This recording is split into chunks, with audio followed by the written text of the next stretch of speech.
So from a graduate recruitment perspective, majority of the graduate programs, it doesn't matter what you've studied.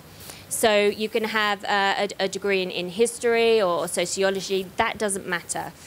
What matters is that you are interested in banking, that you understand about the economy, that you're reading up about what the banking industry does and what the economy is doing. That's the important piece. As far as research for any graduate jobs, it's the same as anybody that's doing economics or business studies. You go and talk to your career services, you come and attend, campus events where different companies are at, you go and speak to the people that are doing the jobs, you have a look at all of the company's websites. Every single company has a careers website where they have graduate sections, so you can read up about the graduate programs, what their criteria is. Some graduate programs do have a preference for certain degrees, but even if it says preference and you're interested and you know it and you understand it, then definitely apply. If it says you must have a degree, then don't apply because you will get rejected. But it's not necessarily what you study, it's more about what you're interested in and that you're doing that external research into that industry.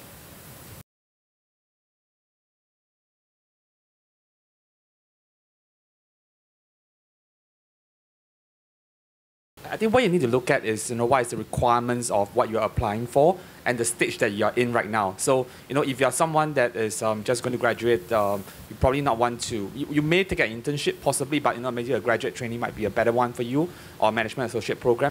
Don't be a serial applicant because, if you're just applying for anything and everything, you lose focus. And, the people on the other side will start to see that, oh, this person seems to be losing focus and it's not going to be good for your own personal branding. If I see a graduate that's applying for many things, I'm not interested because I don't see that passion, I don't see that focus, and I want to know that you're hungry for that job role that you're applying for and you really are focused on that career for that graduate position. And I think quite correctly, have a look at what the criteria is. Don't just scattergun. Make sure that you're focused on the correct entry point, because then you'll have more of a success of getting through. So make sure you're doing your research beforehand. You really need to ask yourself, why am I applying for banking?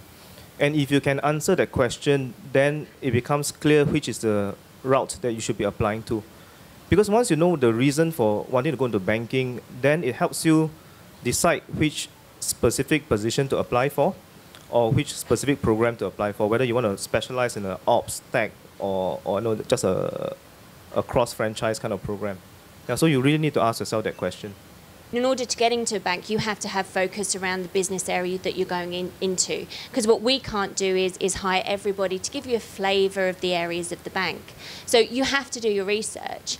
And every single company has definitions around all of the different areas that they have within banking. And you need to sort of go, am I going to be a trader? Am I going to be back office? Am I going to be in HR? Do I want to be in technology? So you need to start narrowing that down. Otherwise, you're never going to actually get a job in banking, because you're going to go to an interview and not be able to articulate why we should hire you. Because we can offer you a lot, but you need to tell us what you can offer us, and you need to understand that job function and that job role that you're being recruited for in order to get that job.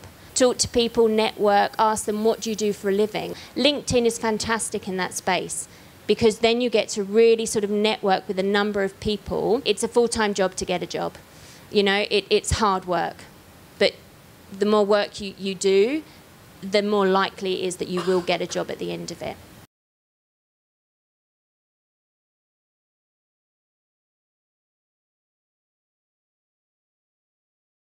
Really three ways, either up, sideways, or out. So I mean, just okay. Harsh reality. I mean, that's the reality, because out in the sense that sometimes you find that banking is not your cup of tea, you decide to try another industry. If you're a good, consistent performer, then you move up. But we also understand that sometimes you come into banking, you're fresh from school. You're not too sure what is your direction, or is that really what you want to do for the rest of your life. So normally after 2 to 3 years, the candidates do, or the staff do take a back seat, and they look at it and say, can I see myself doing something similar in the next 10, 15 years? So if the answer is no, and then most of the banks do have an internal mobility program that allows you to do an internal rotation to another job within the bank. So there are options available as a career progression within most of the banks. Either you progress up, some progress into a specialist track, meaning that you become very good at your role and you just move up into a senior position, specializing in the same field. Some move into a management track, meaning that you progress up the career ladder and you manage a team. There are some people who are good and they like to manage a team. There are some who tell me that, look, James, don't promote me into a manager role because I can't stand managing people. Right, I would rather cut spreadsheets, look at the data, do my analysis. Don't expect to come into a banking industry or a corporate and sort of think, right, I do this job for 2 years and then I'll automatically go to here and then I'll go to here. Just doesn't work like that anymore. And if you're so focused on, right, those are the steps that I need to be, you're missing out on everything else that is happening around you. Career progression is about self-motivation. It's about your appraisal, your objectives. It's about your networking. It's about looking at the opportunities that are around you. It's about knowing people that are about to hire and they're going to take you. It's about moving sideways to then move up. It's about sort of saying, do you know what, I'm going to step out of this of Singapore and I'm going to go and work in Indonesia, I'm going to go and work in Dubai, and I'm going to do something different. So career progression absolutely happens, but it's not necessarily a really set path. And talk to your managers. I think your managers will be the people who, will try to help you. If you're a good person, they want to help you. They want to keep you in the bank. Look, the number of roles in the bank can keep you in the bank forever, until you retire, right? So it's really what you want to achieve out of your career. Granted, this is the age where nobody stays in a job for 10 years anymore. But you can do a lot with whatever time that you have. In that 2 years or more, some people have, like what Karen just shared just now. Some people just have that alarm clock, 2 years up, I need to move. 2 years up, I need to move. It's fine. There's nothing wrong with that. But you have to evaluate where you have to chart your own career story. I always tell people, what is the story that you're going to tell? What is the story that you want to tell in future? In terms of your moving, what will you look out for? Sales and so on. And then you must be able to have a progression. No one would be able to come in and serve the highest tier of clients at one go. You must be able to pace yourself. You must be able to learn on the job, learn more products, learn how to deal with different types of clients. And it is a lead up in your career. So don't be too much in a rush. Be able to pace yourself and then, build up from there.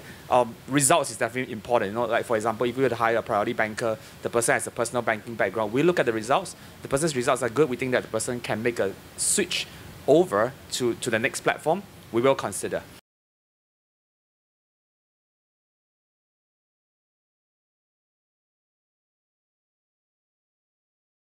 Pick your battles. Know what you are really strong in, right? Don't fight a battle that you are not going to be comfortable, right? If you are good in sales, go for sales. If you're not good in sales, don't force yourself. And do an own evaluation and then plan your career from there. Your career will change along the way. 3 years, 5 years, you take a different track, but you just have to take stock.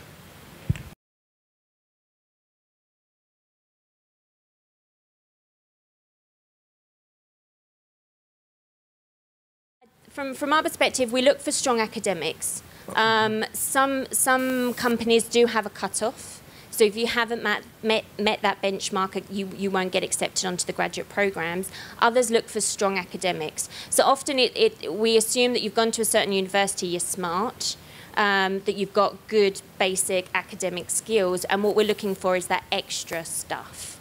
So you need to, again, do your research. What is the criteria? Give it a go.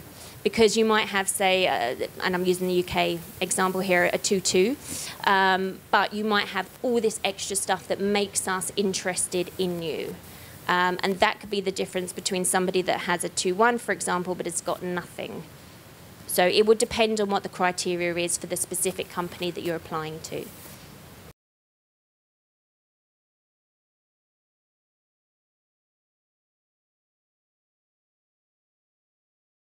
A majority of banks actually hire their graduate intake through their internship conversion. So a majority of banks will actually go on campus and already have converted their graduates from their intern intake. However, if you don't have specifically banking internships, but again, you've got some type of experience, you've got something a little bit extra on your application form, it doesn't mean that you won't, you will be selected. So we often look for things around what else are you doing apart from your academics, where have you done an internship, what did you learn from that, what responsibilities did you have, how did you get that internship program, was it in Singapore, was it abroad, did you not do an internship and actually did you go to Africa and do some volunteering work, which is amazing, and you will actually be somebody that we'd want to interview because you'd have some really good stories to tell.